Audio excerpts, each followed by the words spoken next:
Welcome to TEP Talks, Episode 6. TEP Talks is a new service provided by the TEP Foundation, Inc. The TEP Foundation, Inc. is the 88-year-old charitable arm of Tau Epsilon Phi Fraternity. The TEP Foundation is a nonprofit New York State registered 501c3 whose mission statement it is to provide scholarship, award, and education to our valued undergraduate and alumni brotherhood. TEP Talks are used as a platform to educate, promote, and explore the accomplishments of Tau Epsilon Phi Fraternity's most distinguished alumni. That said, our sixth guest is former Consul Alfred Versacci. How are you, Al? Fine. How you doing, Jason? Good. I'm glad you're here. So what we're going to do, we're going to start very simple. We're going to talk about your life, everything that makes you interesting, your career, your involvement with the fraternity. But where we're going to start is with your background. So what is your background? Where did you grow up and what did you study? Well, I was raised in Bronx, New York. Went to public schools in Bronx, New York. And very active in high school. I was president of the student government in high school and also junior high school. I was active as well. So I've always had an inclination to be active in organizations and committees. I was not sports oriented. I was not very good at it. So I enjoyed watching it and occasionally playing handball, things like that, but not really very sports oriented. So I took my extra activities in school through clubs and activities that were offered. Raised in the Bronx, I went to Hunter College in the Bronx. Hunter College is part of the City University of New York, one of the 5 boroughs colleges, and there's some community colleges a part of the City University of New York as well. I entered Hunter in 1961. There was some confusion. I was supposed to go to another college, but there was some confusion on my admission application, and I had to wait a semester. I decided to go to Hunter. I majored in political science and minored in history. I wanted to become a lawyer at the time. When I was in college, I was inclined to look at fraternities because my cousin was a member of a fraternity. Hunter College only had 4 fraternities: A Pi, TEP, Tau Delta Phi, and one other was Phi Sigma Delta. Were the 4 fraternities. My cousin's fraternity, he didn't want to pressure me and so forth, so he didn't rush me. I knew a lot of his brothers because I met them prior to going to Hunter.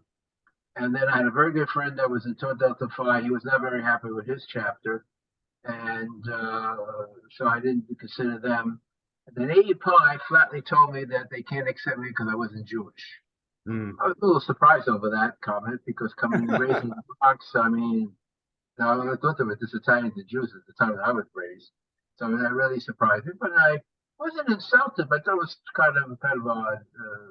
But Tau Delta Phi, TEP, my very good friend Jeff Summerbush, who were active in high school, rushed me for TEP. While I was in undergraduate, I was also in student government as well, and active in the IFC. With TEP chapter, I became originally I served as vice chancellor.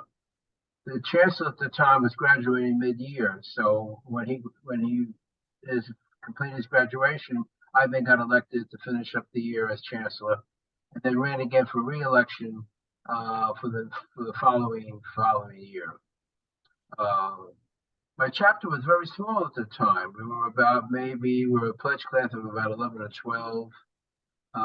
The chapter maybe had no more than 17, 18 brothers. And it was really a rebuilding effort how to happen. That's what attracted me to TEP. The guys were different than me in some respects, and I liked that because it gave me some exposure that I didn't have while growing up. But not very different people by any means. And when I was active in the chapter, I then was chancellor for a year and a half, which is a little unusual. My goal was for us to get our own chapter house. None of the fraternities had their own house where brothers could sleep in, etc. We were basically rented quarters. We had a loft in the west side of the Bronx, which was very successful for us, but was nowhere near the campus. It certainly wasn't for housing. So my goal was to get a house for TEP and be the first fraternity on the campus to do so. When I went to National to discuss this with them, Sidney Suntag, Executive Secretary at the time, said that you have to really build up your membership and maybe National will help. Well, make a very long story short, we built the chapter from 17. When I graduated, we had a pledge class of 37. Wow. The chapter was around 67, 70 guys at that time when I graduated in Russia and everything else. So it was very exciting for me in that respect, and then being the first fraternity to buy a house. And in fact, it was interesting. I was taking a law course in my undergraduate program, and the professor was impressed with the fact that I had a closing. I handled the closing of the house. I didn't do very well in the course. he thought I did very well in the sale of the house. So the chapter then skyrocketed. Even though I left, the chapter really skyrocketed because they had such prominence in many respects, and of course having a house. Then, sure enough, eventually AEPI, the other competitive fraternity, eventually did buy a house many years, 3 years after, right next door to us on Valentine Avenue in the Bronx. So that was a very major achievement. Now, there were a lot of issues at the time. At the time, marijuana and pot were very common. I did not approve of it. Personally, I did not indulge in any of that. We had brothers that did. And there was an issue where we was told that we were selling marijuana, or guys were using marijuana. And the dean called me in to ask me what was anything about it. So I knew nothing about it. And we had a very upsetting experience, and then I had to have a trial, and we brought some guys to account for their behavior, and some left on their own, and some we asked to leave. So it was not a very pleasant experience, and we had the potheads versus the non-potheads situation. So I was not very popular with many of the brothers in that respect. There were pot users, but I felt that it was not right. We had a lot at stake at that point. We just had a house, and it was not where we wanted to be known. And the school was very pleased that the fraternity under my leadership took the action it did, and so did National. Sidney was very, very pleased. Wow. One of the reasons I became, when I graduated in 1965, I was the first undergraduate of the year of TEP at the convention in 1965 in Atlanta, Georgia. I was given that honor. And one, I believe, was the leadership I provided, giving that, plus building the chapters to the extent that we had done. Now, City College chapters were not initially welcomed by TEP National, but since Suntag felt, he went to Fordham University in the Bronx, which is like a city school. So he had, and it was a commuter school as well, though they had housing, they had dorms. Hunter at that time didn't. They do today, but they didn't then. So it was a different attitude, and he felt that we as a city chapter should be honored as well, being in TEP. Then what had happened was they asked me to become the University of Southern California chapter, Tau Gamma, had been thrown off campus. And there was negotiations with the school, with the university, to come back on campus. And they agreed upon to establish a graduate resident advisor program at the University of Southern California, the first of its kind at that school, in fact, in most schools. And I was asked if I would like to be graduate resident advisor. I was planning to go to law school, but I decided I would get my master's first in public administration, University of Southern California. And the scholarship was half from the fraternity foundation and half from the university, and housing provided by the chapter. Well, I'm a Bronx kid. I didn't know much about college football or college basketball because we didn't have much of a team. So, but an SC was a whole new experience completely. Total immersion in that. And I came the graduate as an advisor, and that helped. With the help of many of the chapter, working with them, we rebuilt the chapter and we were able to establish ourselves on the campus. That was the hard work of the undergraduates. Though I gave guidance and assistance, they really deserved the credit for it. However, for me personally, that was in 1965. To this very day, there are 5 brothers from that chapter I'm still friends with, and they live in California. Wow. And not only that, their children are friends of mine as well over the years. Wow. In fact, one couple came out to New York from California, Los Angeles. He wanted to propose to his wife at a Rockefeller skating ice rinks, ice rink.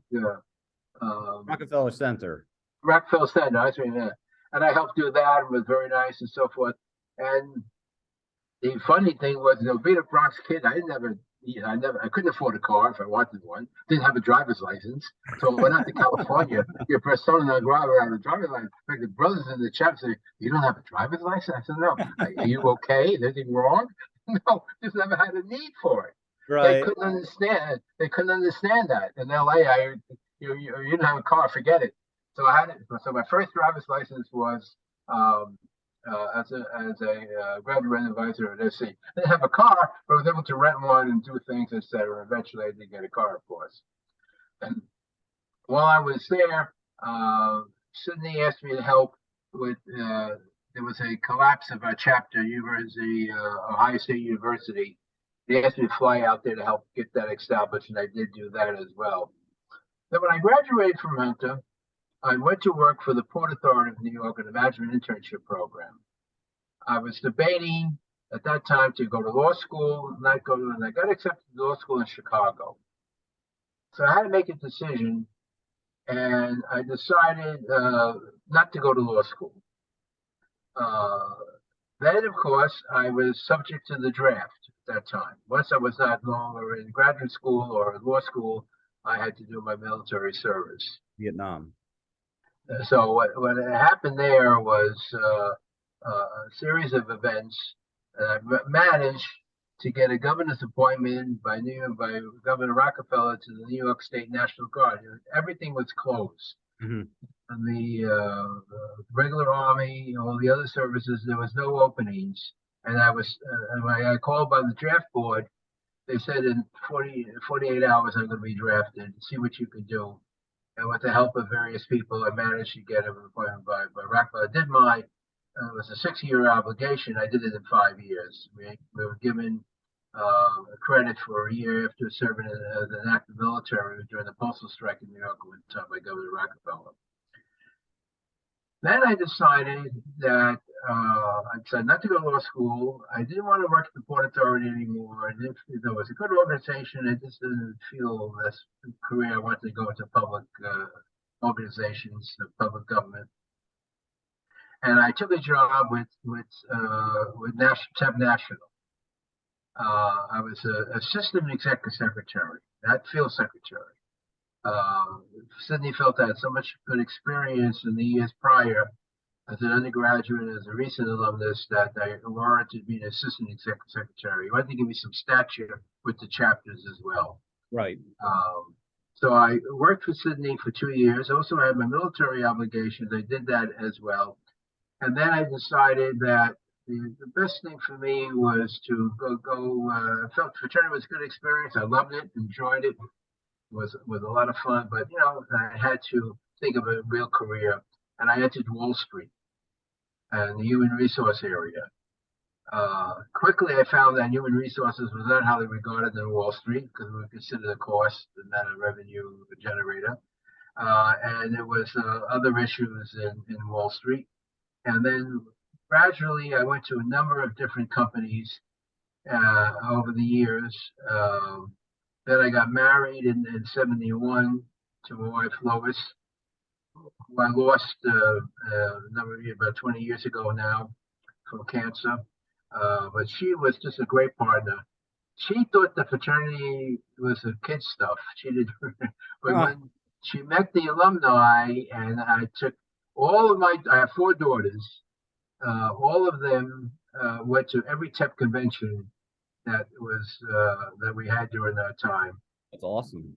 And she was very gracious because she was very patient with me when I volunteered for the fraternity for national. I became my grand counsel, ran for various offices, eventually became counsel.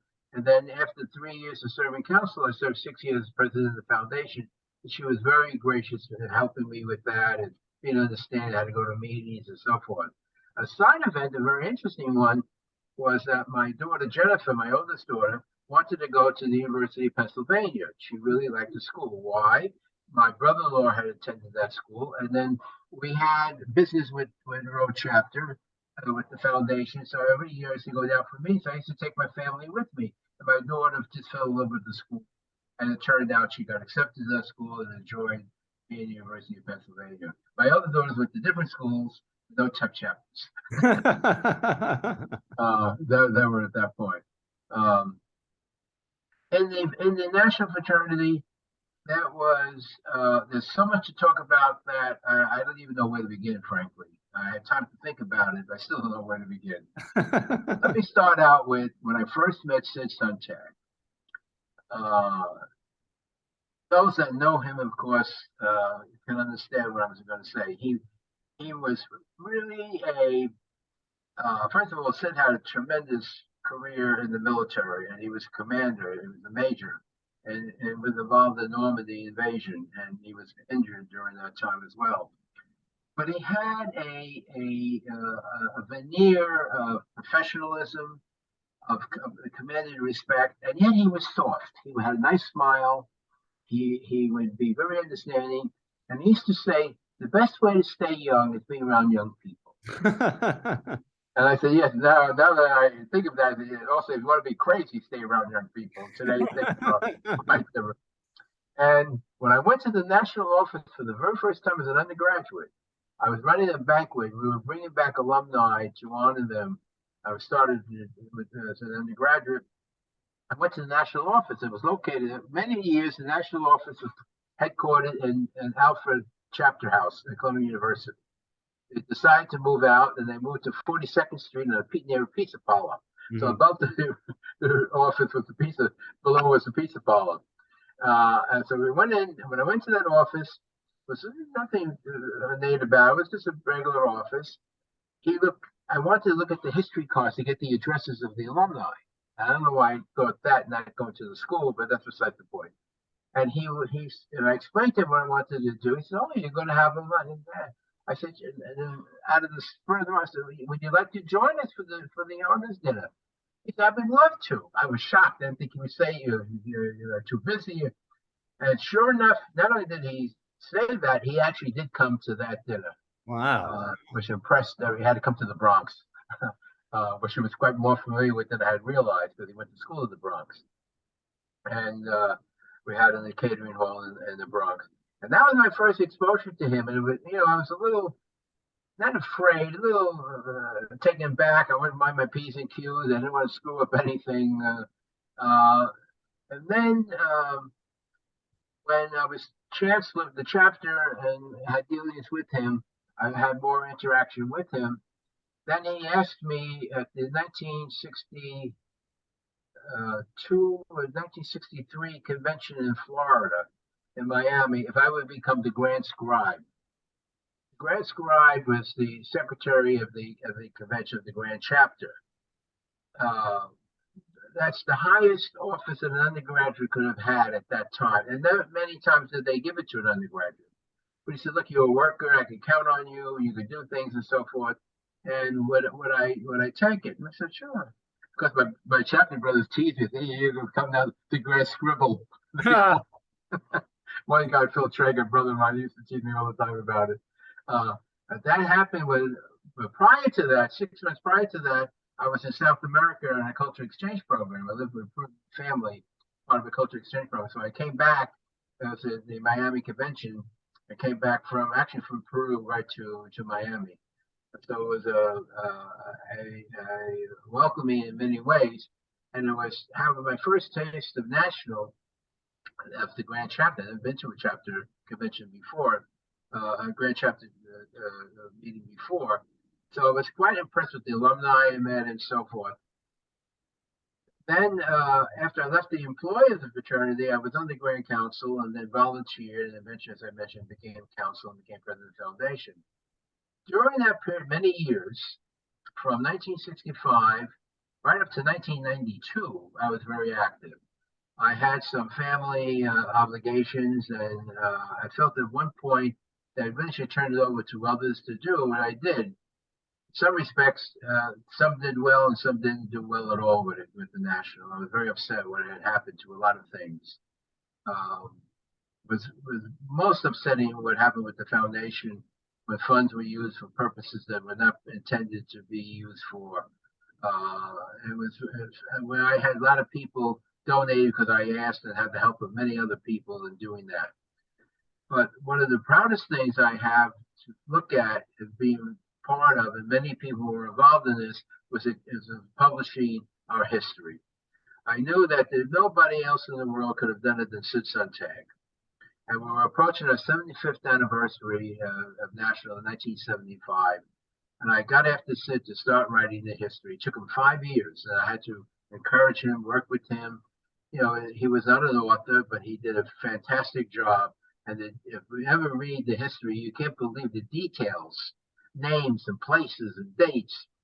Even the people that did the proofreading, that we managed to get help for him with the manuscript, they were amazed over his memory and how well he wrote and how well he organized it.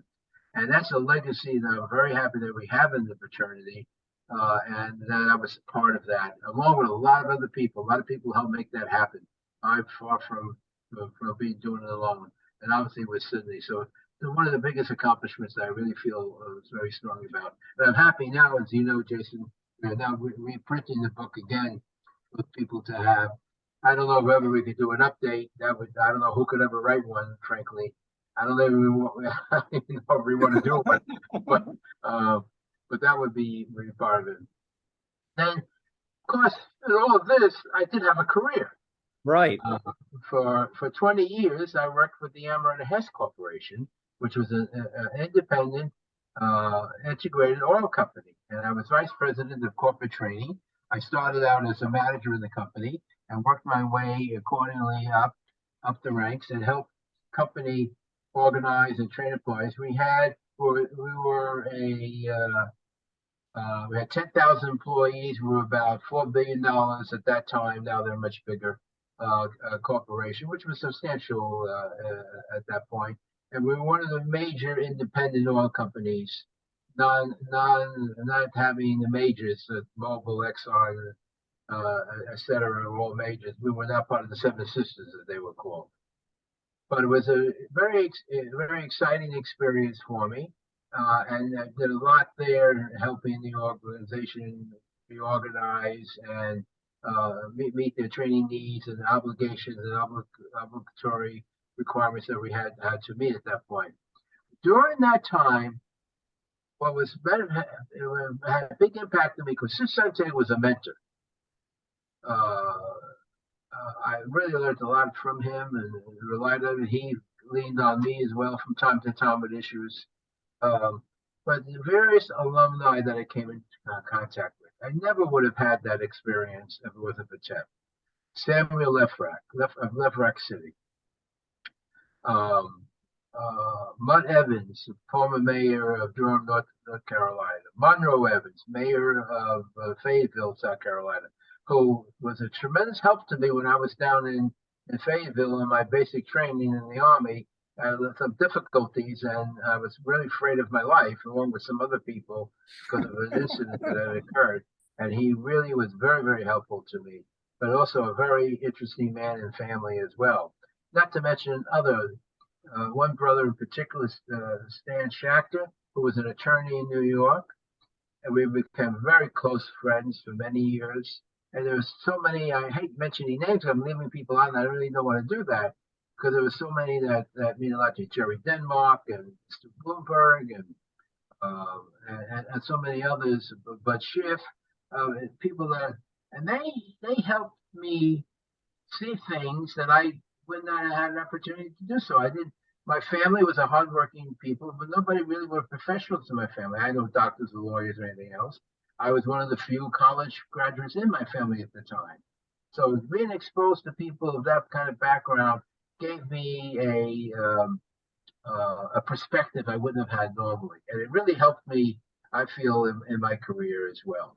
And how did that help me understand people, judge people? Because my biggest job was I worked for 7 years in the Bush both as a waiter Mm. and a busboy and a dance instructor. So that's another experience in itself in many ways. But I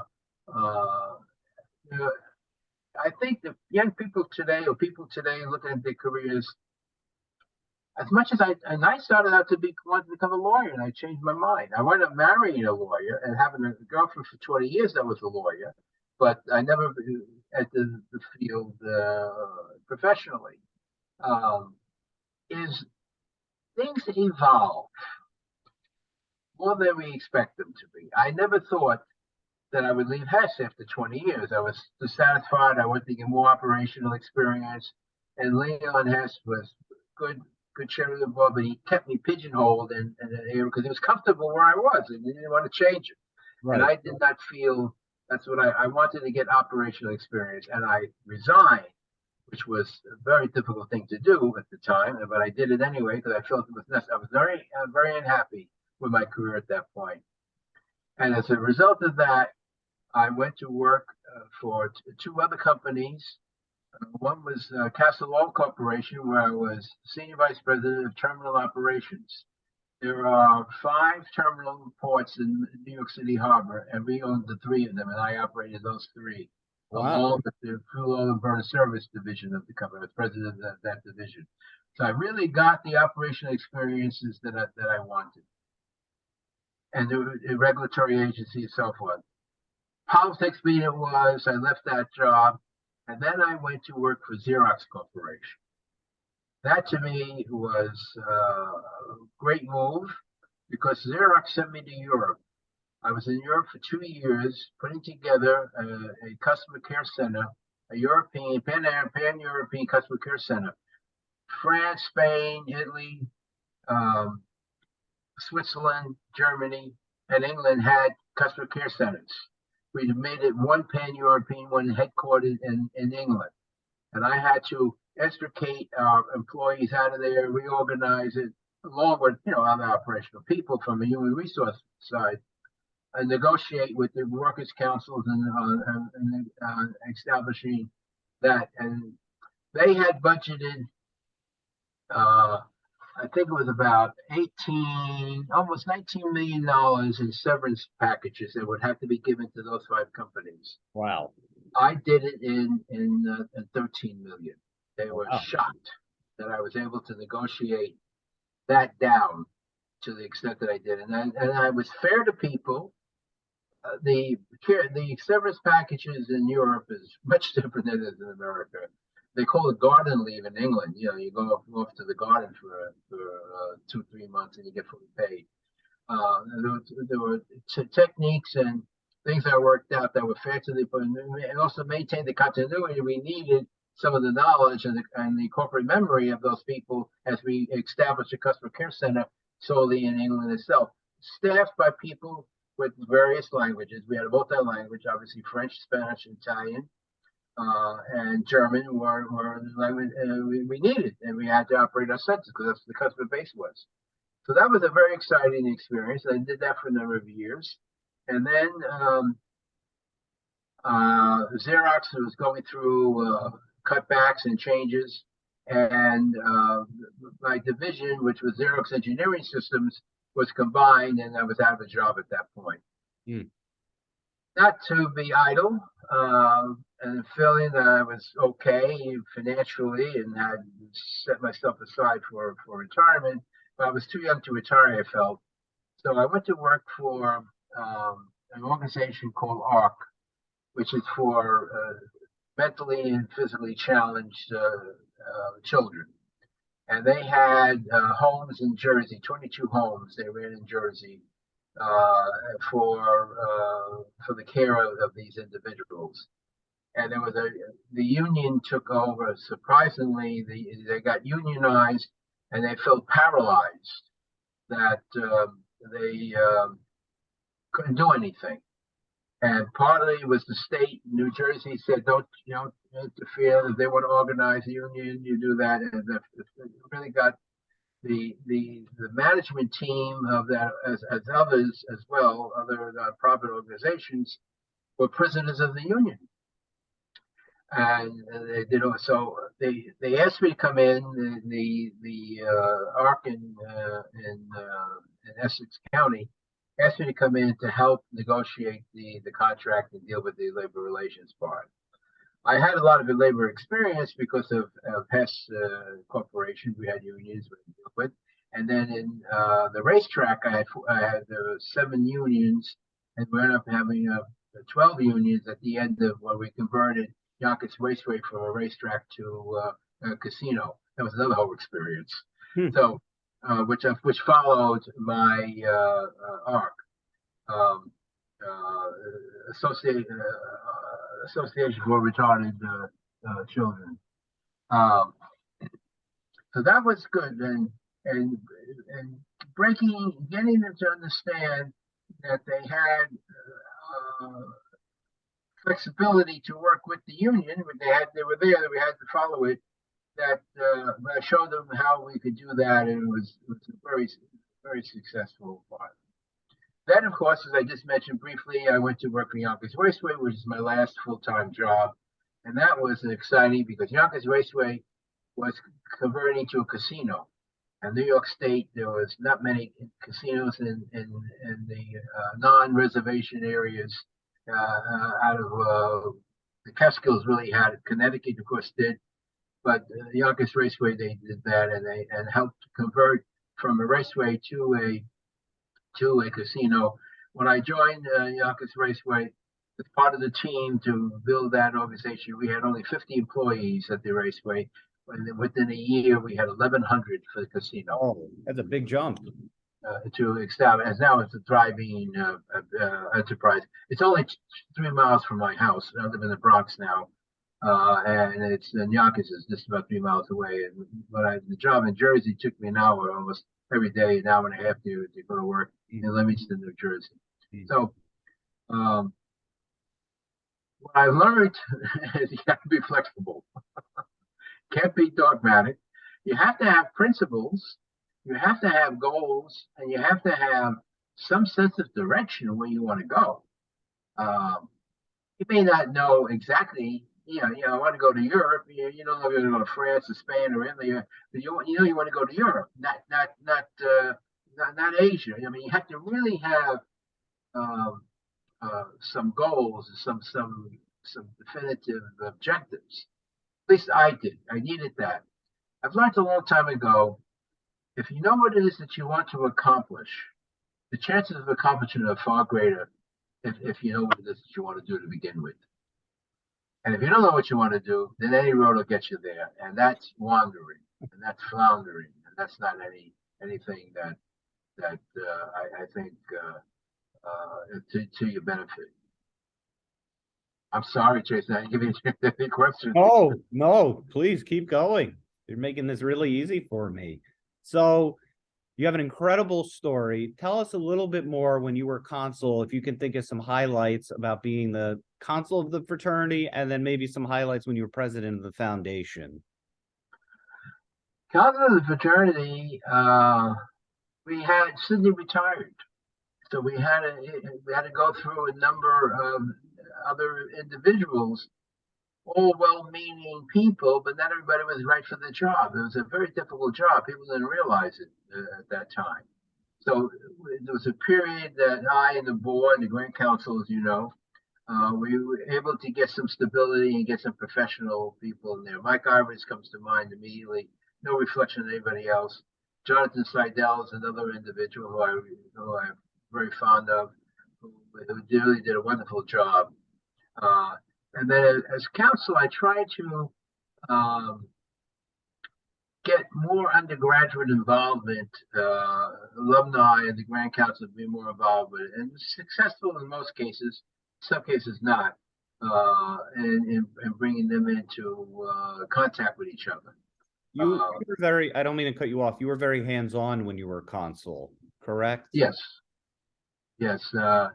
I was every day. I was on the phone with the executive director at the time. We had a convention. We were working with the foundation at that time. Sanders Heller was president of the foundation. He was also consul of the fraternity at one time also, so he was very helpful. There's so many alumni that I came in contact with that taught me patience, taught me how to think, which I observed how they thought and how they problem solved. Without realizing it, they modeled it for me. And it was a great help to me. Some were ridiculous, of course, like anything else in any organization. A lot of them were fun. But what I really loved about all the alumni I came to, they really cared about TEP in their own way, maybe, but they really cared about TEP. There was some, there's always issues and factions develop and things happen, because that's human nature, I guess. And tell us a little bit more about when you were president of the foundation, what that experience was like for you. Well, the foundation, time I became president of the foundation, and again, I'm doing this from memory, I may be not exact, so I want to qualify that.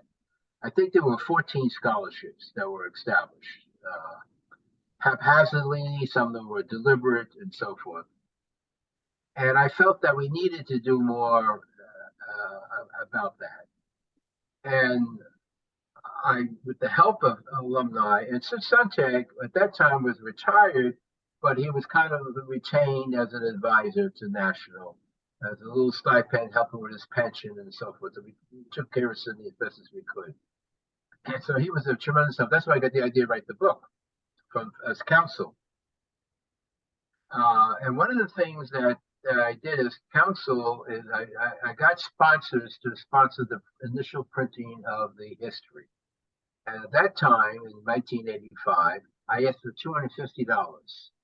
And you would get a leather-bound copy of the history with your name printed on the cover as a way. And we raised $20,000, I think, maybe even more, to do that, because the initial printing was costly to get started. From that, when I became president of the foundation, I parlayed that off, and I went to a Sam Lefrak.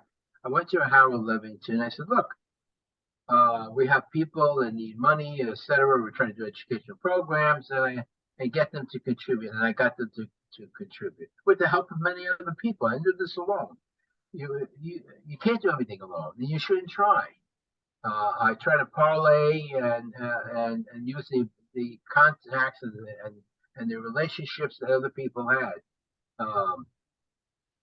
I do remember one example in my career where TEP was extremely helpful to me by accident in one way.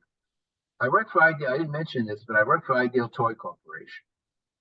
I was manager of human resources for them. That's basically one field that I started in. And this was in 1970. We had a toy that had a planting. I forget the name of it. You would bake. You would put it in a make-believe oven with a light, and it would make a cupcake. Easy Bake. What's that?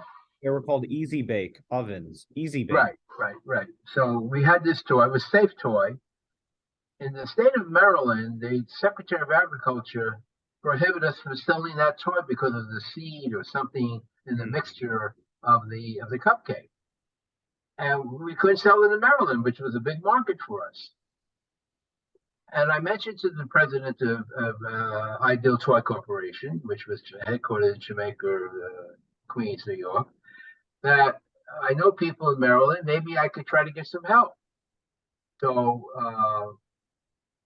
one alumnus there knew Buddy Mandel, who was the governor. So I appealed to the governor with the help through our law firm. And he says, it's ridiculous. Why would he prohibit that? I said, unsafe. I said, no, it's a safe thing. So I went down to Maryland, and he called in the Secretary of Agriculture and said, look, cut this crap out. you want to put something on the box or say something, okay, we'll do that, but you can't prohibit him from selling it. Bottom line, Buddy Mandel, who to this day was a very good TEP and very fond of TEP. He was in the University of Maryland. He was good buddies with Sam Lefrak. And Lefrak told him that Al is a good guy, you should help him. So that's how, now that helped me in my career at Ideal Toy. In fact, I got a company car as a result of that. Wow. So, I mean, I didn't set out to do that, but that's how it happened. And the mere fact that I was a TEP brother, Buddy Mandel helped me, and obviously helped. It was for good reason. We needed to get somebody high up to clarify the bureaucracy that they were going through in Maryland. So speaking about alumni, you're very connected with people from your chapter, and those connections go 50, 60, sometimes 70 years long. Can you tell some of our younger guys what the secret is to keeping that going for so long? And can you tell everybody what that means to you personally to have those connections for so long? Well, I don't know if there's a secret, but I do know one thing. You have to be genuine. You have to really want to know people to begin with. Now, some people don't want to do that, which is fine. I mean, everybody has to make their own decisions what's best for them. One man's meat is another man's poison, as they say. I like being with people. I like the associations. I saw the benefit of working with it. And as I experienced it subconsciously, I wasn't conscious about it. I learned so much being part of TEP that it enriched me. And I always wanted to continue that to this very day. There are members of the fraternity much younger than me who I rely on, who have been very helpful to me. To this very day, and I'm an 80-year-old guy. I'm talking to guys that are 30 years old. They're helping me, and I think I'm helping them. So it's you have to want to do it to begin with. Now it does take effort. You have to follow through. My girlfriend can't get over how I'm in touch with people 50, 60 years, so forth. Just trouble. Neither can I. What's that? Neither can I. That's why I asked. Yeah. It's you have to invest your time. You have to follow up. You have to remember certain things about them. I'm not in touch with everybody all the time, every day. Obviously, nobody can be, even though technology has advanced tremendously. In some respects, it's good. In some respects, I don't think it's so good. It's another whole story.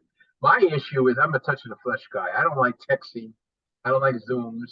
I like really being in front of the person, being with the person, or people that are involved. And I have a very big family. I have two brothers, and they have families, and I have cousins and other family members, and of course, my late wife, her family is very close to them as well. So so your first thing is that you have to really want to do it to begin with. Two, learn from it, and then it should be a two-way street. You can't always be takers. You have to also be a giver. And how can you help? How can you assist? I've had friends who've had difficult times, very proud people. The thought of offering them money I thought would insult them. So I had to couch that, and they were dire straits and so forth. And they helped me in ways as well. So it's a two-way street. Did I answer that, Jason? Yes, perfectly. So we're going to wrap this up to our final question. So as a distinguished alumni of Tau Epsilon Phi, what is your message to our brotherhood? That's a very good question. There's so many things to say. First and foremost, take care of yourself. Take care of those that depend on you, your families, your friends, your spouses if you're married, children if you have them, grandchildren if you have them. But take care of yourself. Think of yourself. Many times I did things for the benefit of others and not necessarily for my own advantage. And I'm sure other people have done that too. I never really did anything I think that really hurt me, but it was not necessarily always in my best interest. So you really have to keep your best interest in aware as well. I was reminded of that over recent years that I decided I wanted to do certain things differently than I had done before. And to the brotherhood itself is, look, You may not want to be involved with the TEP brothers in their chapter today. There may be one or two you have. If you got one or two guys that you feel close to, work on that. Work on that. Maybe the others will follow accordingly, but work on that. And also reach out to new people. You can't just be closed. At least I don't think so. I did mention a whole bunch of new people that I've met over my life, and I'm sure that would be important. And then you know what? Be true to yourself. Don't sell yourself short. Don't do something you don't feel is right. I don't mean to moralize, but that's how I feel. And let's do what we can to keep TEP going. If I had an opportunity, you have an opportunity with TEP, let's make it so somebody else can have that opportunity. That's my goal today. That's a beautiful, beautiful message to end on. So I want to thank you so much, Al Versacci, former consul, former president of the TEP Foundation, former secretary, assistant executive secretary, current trustee. I'd also like to point out that you have a large endowment, a planned gift to the foundation. So on behalf of the TEP Foundation, I did want to thank you for everything you have done, will do, and continue to do for both the fraternity and for the foundation. Yeah. I wanted to thank you so much. I just want to make a quick mention that, yes, I established a scholarship and established an educational programming in the memory of my wife as well and my family, because I could not have done it without their understanding and agreement. They were wholeheartedly supportive of that. And I know my wife, Lois, would certainly be very happy to know that we will be carrying scholarships and educational program for undergraduates. So if you are or know of any alumni who would like to participate on our podcast, please send an email to president@thetepfoundation.org. We want to highlight your accomplishments both within and outside of the fraternity. You can also find more information about the TEP Foundation, Inc. by going on the web to www.tep.org/foundation. You may also follow us on social media by subscribing to our YouTube channel, following us on Instagram, and or adding us on our Facebook page. Again, former consul Al Versacci, thank you so much. Thank you. Thank you for the honor.